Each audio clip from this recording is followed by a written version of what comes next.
Aqui, ó, durante live, o presidente Lula também disse, essa mesma live hoje de manhã, essa conversa com o presidente que ele está fazendo todas as semanas, diz que os mais ricos no Brasil vivem de dividendos e que driblam o pagamento do imposto de renda. Vamos ver.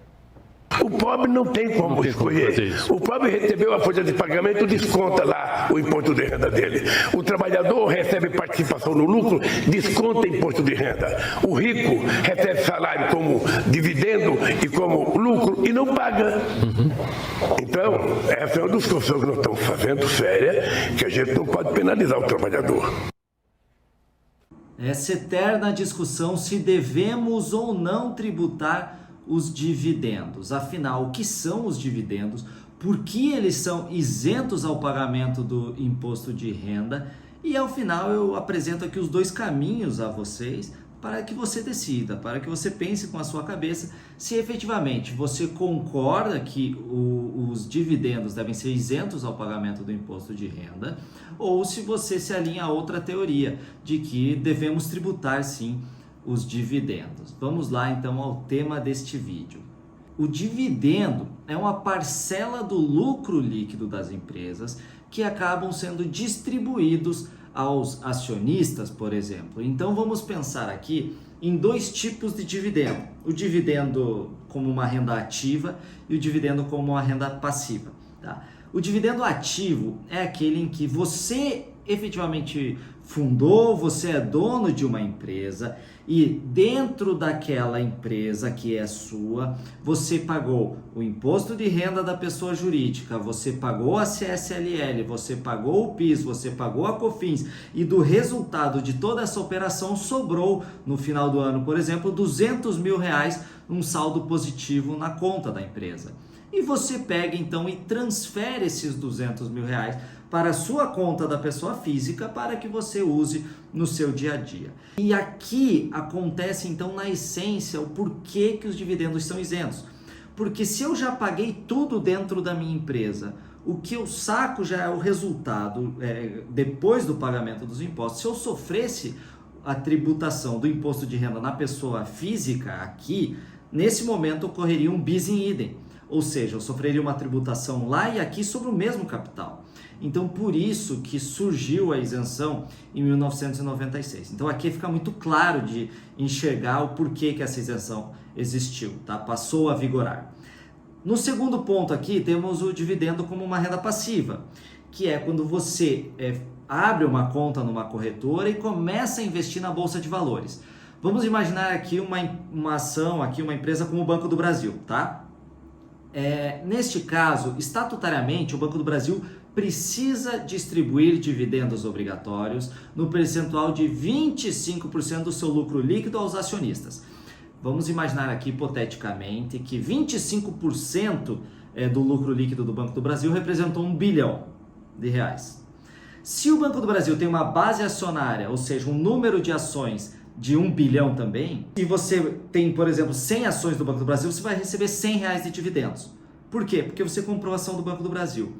Agora vejam como é delicado. Neste caso, eu comprei a ação do Banco do Brasil e não fiz absolutamente nada. Eu não precisei ir ao banco, eu não precisei participar de reunião, eu não tive nenhuma decisão, eu não tive nenhuma incumbência, eu não tive nenhuma responsabilidade. Eu simplesmente comprei um lote de 100 ações do Banco do Brasil e recebi R$100 de dividendos ali obrigatórios do Estatuto. Então aqui neste caso você já começa a questionar a isenção dos dividendos, porque no primeiro caso tudo bem, você pagou dentro da tua empresa, mas no segundo caso você não fez nada. Agora, como que você vai separar juridicamente uma empresa em ambas as empresas aqui você era acionista, em ambas. A diferença é que aqui você é um dono de um pequeno negócio, ao passo que lá você é um pequeno acionista de um grande negócio, mas você não tem como separar isso aqui. Ambas as coisas querem dizer simplesmente o mesmo no âmbito jurídico. Então não podemos pensar só no segundo cenário. Quando a gente fala da tributação dos dividendos ou da isenção deles, precisamos pensar nos dois cenários juntos, tá? Então não vamos separar. E se você pensar você como uma cabeça de dono da empresa, você muito provavelmente concorde que os dividendos devem ser isentos ao pagamento do imposto de renda tal qual é hoje. Agora a gente vai para uma segunda análise, que daí eu quero que você tire a sua conclusão. Por que uma pessoa física paga até 27,5% de imposto de renda, ao passo que uma empresa paga aproximadamente 15% de imposto de renda? Ou seja, por que o imposto de renda da pessoa física é tão elevado se comparado a uma empresa? Nós temos alguns motivos para isso, mas o que eu gosto de destacar aqui é o seguinte: quando você tem uma empresa, você está o quê? Gerando empregos, via de regra.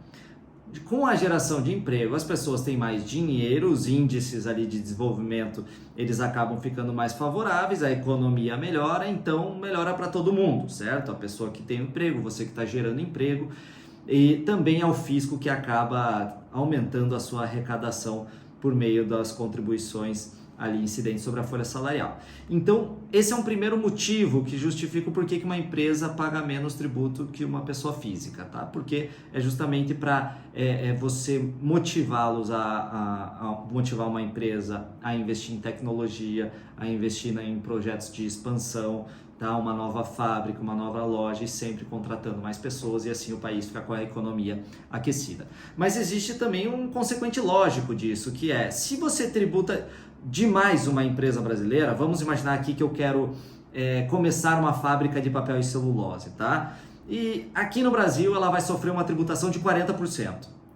Mas se eu for para o Paraguai, eu vou sofrer uma tributação de 20%, metade. Eu vou, obviamente, montar a minha fábrica no Paraguai e eu vou gerar mais postos de trabalho no Paraguai, eu vou recolher tributos no Paraguai. Então, assim, a empresa não tem tanta fronteira quanto uma pessoa, e a capacidade de gerar riqueza de uma empresa é muito maior. Então, por isso que o tributo é menor. Tá? Então, aqui a gente entra nessas duas realidades. Agora é o ponto central, que justifica, inclusive, a maioria dos argumentos do porquê devemos passar a tributar os dividendos. Tá?